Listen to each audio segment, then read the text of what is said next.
I'm 79 years old and I spent 61 years of my life believing that love meant giving up everything for other people. And that belief destroyed every relationship I ever had. My name is Eleanor. For most of my life, I thought being a loving person meant sacrificing yourself completely. Your dreams, your needs, your identity, everything.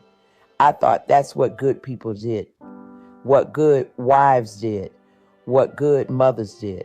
I was taught that selflessness was the highest form of love, and I believed it with everything I had. But I was wrong, completely devastatingly wrong. And by the time I figured it out, I'd already lost decades to resentment and bitterness. I'd already damaged my relationships beyond repair. I'd already turned myself into someone nobody wanted to be around, including me. I need to tell you this story because I see people everywhere making the same mistake I made, confusing love with self-erasure, thinking that if you're not suffering, you're not really loving, believing that taking care of yourself is selfish. And they're heading down the same path I went down. And it leads nowhere good. Let me start at the beginning because you need to understand where this belief came from. I was born in 1946, right after World War II. Grew up in a small town in Iowa. My mother was the kind of woman who never sat down. She cooked, cleaned, took care of 6 kids, helped my father with his business, volunteered at church. She did everything for everyone and never asked for anything in return. Everyone praised her, said she was a saint, said my father was lucky to have such a devoted wife, said we kids were blessed to have such a selfless mother. And I watched her and learned that this was what love looked like. Complete sacrifice, total giving, no room for your own needs or wants. My mother never complained, never said she was tired or overwhelmed or needed help. She just kept giving and giving until there was nothing left of her. She died when she was 63, heart attack, worked herself literally to death. And at her funeral, everyone talked about what a wonderful woman she was, how she lived for others, how she never thought of herself. And I decided that's who I wanted to be. Someone people would remember like that. Someone who loved so completely that they gave everything away. I got married when I was 19. It was 1965. His name was Raymond. He was 23, worked at a manufacturing plant, came from a good family. We've been dating for a year. He proposed and I said yes because that's what you did. You got married and started a family. From the very beginning, I threw myself into being the perfect wife. I quit my job at the diner where I'd been working.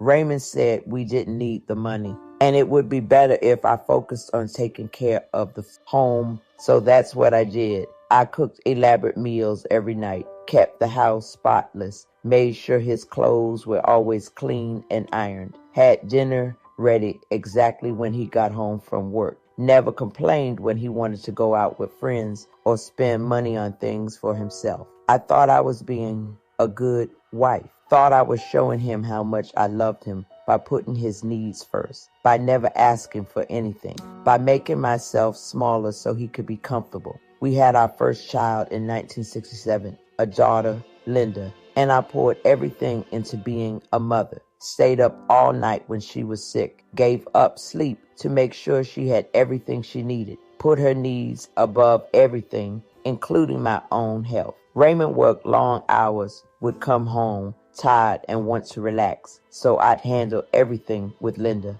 the feeding, the changing, the crying, all of it. I told myself this was my job, that he worked hard and deserved to rest, that taking care of our daughter was my way of loving both of them. But I was exhausted, constantly exhausted, running on empty all the time. And I started to feel this resentment building, nothing I could name or point to. Just this growing anger at how much I was giving and how little I was getting back. But I pushed it down, told myself I was being selfish for feeling that way, that love meant sacrifice, that if I was feeling resentful, I just wasn't being selfless enough. We had our second child in 1969, a son, Christopher. Now I had 2 small children and a husband to take care of. My days became this endless cycle of cooking, cleaning, changing diapers, breaking up fights, doing laundry, grocery shopping, all of it. I had no time for myself, no space to breathe, no life outside of serving my family. Raymond would come home and ask what I did all day.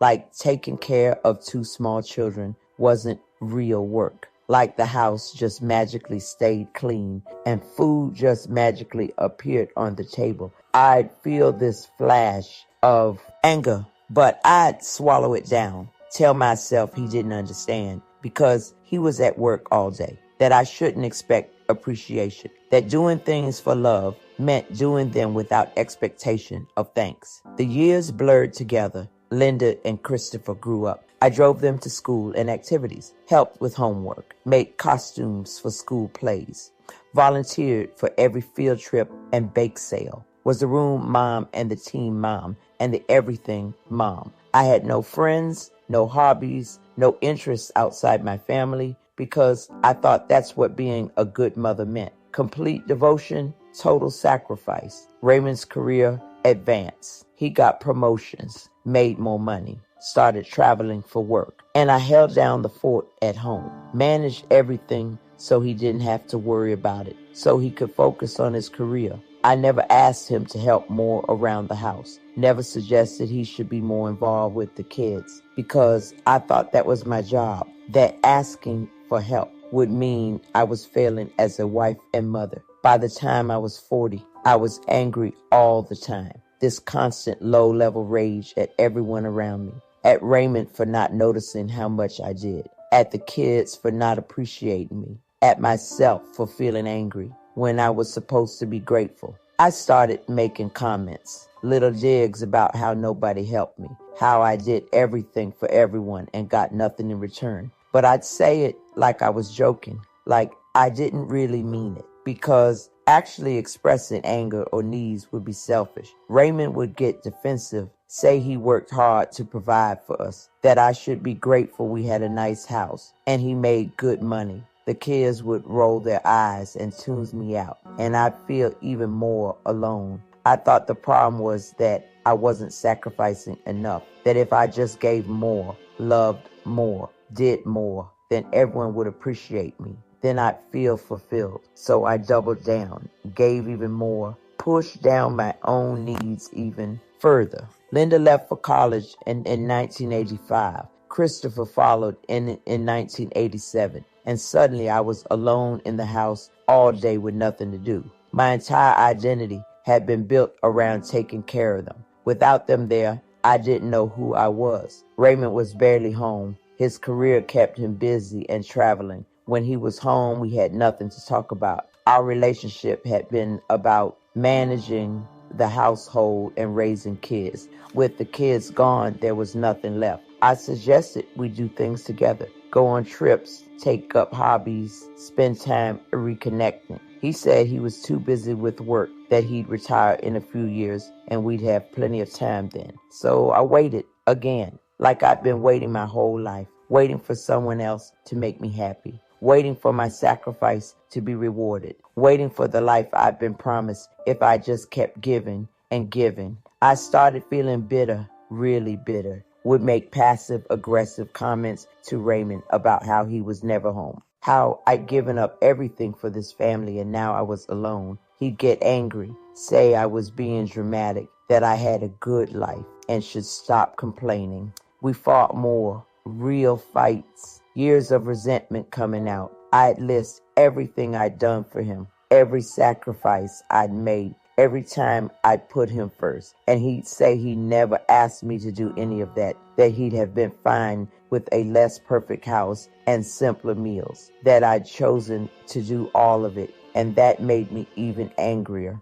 because I had chosen it. But I'd chosen it because I thought that's what love was. And now he was saying it didn't even matter. Linda got married in 1992, had kids of her own. And I tried to be the same kind of mother to her that I'd been when she was young, offering to babysit constantly, giving unsolicited advice, showing up unannounced to help with things she didn't ask for help with. She started pulling away, setting boundaries, saying she needed space, and I was devastated. I'd sacrificed everything for her, and now she was pushing me away I couldn't see that my constant helping wasn't helping, that my inability to respect her boundaries was smothering her, that she needed a mother who was a whole person, not a mother whose entire identity was wrapped up in serving her children. Christopher also got married, also started setting boundaries, also pulled away when I wouldn't respect those boundaries, and I felt abandoned by both of my children.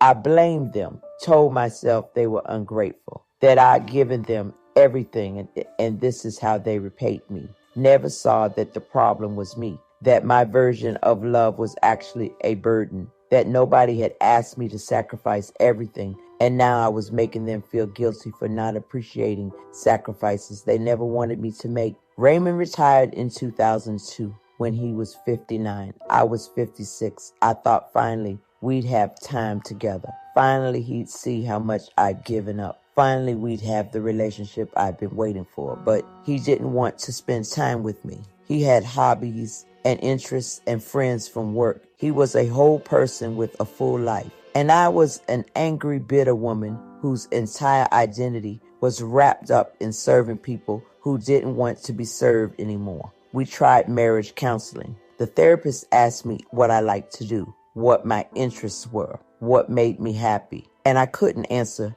I'd spent 40 years erasing myself. I didn't know who I was anymore. The therapist said I needed to develop my own identity, my own life, that I couldn't expect Raymond or anyone else to make me happy, that I needed to take responsibility for my own fulfillment. I was angry at the therapist too, thought she didn't understand, that she was blaming me for being too loving, for caring too much. But slowly, over many sessions, something started to shift. I started to see that what I'd been calling love wasn't love at all. It was control disguised as sacrifice. I'd given and given not because people needed it, but because it made me feel needed, made me feel valuable, made me feel like I mattered. And when people didn't appreciate my sacrifice the way I wanted them to, I used it as a weapon, would hold it over them, would make them feel guilty. That's not love. That's manipulation. Real love doesn't keep score, doesn't demand appreciation, doesn't require the other person to shrink so you can feel big. Real love respects boundaries, accepts people as they are, doesn't try to control them through service. I was 61 years old when I finally understood this. 61 years of doing it wrong, of hurting myself and everyone around me while calling it love. I had to learn to be a person again, not just a wife or a mother or a servant, an actual person with my own interests and needs and boundaries. And it was hard, really hard. I'd spent so long being nothing that becoming something felt impossible. I started small, took a painting class at the community center, something I'd wanted to do as a young woman but never had time for. It felt selfish at first, like I was neglecting my family by spending time on myself. But I kept going. I made friends in the class, real friends, not people who needed things from me, but people who just enjoyed my company, people who wanted to spend time with me because of who I was, not because of what I could do for them. I started saying no to Raymond when he expected me to drop everything to serve him, to Linda and Christopher when they wanted free babysitting at times that didn't work for me. It was hard. They weren't used to me having boundaries, but I kept doing it. My relationships got worse before they got better. Everyone was confused by the change. Raymond was angry that I wasn't being the same wife I'd always been. The kids thought I was being selfish. But gradually things shifted. Raymond and I started having real conversations, not about household management, but about ideas and feelings and who we actually were. We went on trips together, tried new things, built a relationship based on partnership instead of service. Linda and Christopher relaxed when I stopped trying to control them through constant helping. We built adult relationships based on mutual respect instead of me sacrificing and them feeling guilty. I'm 79 now. I spent 61 years getting love wrong, thinking it meant erasing myself, thinking it meant constant sacrifice, thinking it meant never having needs or boundaries or a life of my own. And all it did was make me miserable, made everyone around me miserable too. because resentment poisoned everything I did. Because love given with strings attached isn't really love. Real love requires you to be a whole person. You can't truly love someone else if you don't love yourself. Can't give from a full cup if you've bled yourself dry. Can't have healthy relationships if you're using service and sacrifice to manipulate people into needing you. I see people making this mistake all the time, especially women of younger generations who were taught, like I was, that selflessness is the highest form of love. They're burning themselves out, giving everything to their partners and kids and families, and they're building the same resentment I built, the same bitterness, and they'll wake up one day at 61 or 71 or 81 and realize they wasted their whole lives, that they never really lived, that they were so busy serving everyone else they forgot to be a person. Don't make my mistake. Love yourself first, not in a selfish way, but in a way that lets you be whole, have interests, have boundaries, have needs. Say no when you need to say no. Take care of yourself so you have something real to give. Because martyrdom isn't love. Sacrifice without boundaries isn't love. Making yourself small so others can be comfortable isn't love. That's just self-destruction dressed up as virtue. I lost 61 years to this lie. Years I can never get back. Relationships I damaged. A sense of self I had to rebuild from nothing. All because I thought love meant disappearing. Don't wait as long as I did to learn this. Don't spend your whole life giving yourself away and calling it love. Be a person, a whole, complete, boundaried person. That's the only way to really love anyone. Subscribe if this changed how you think about love and sacrifice.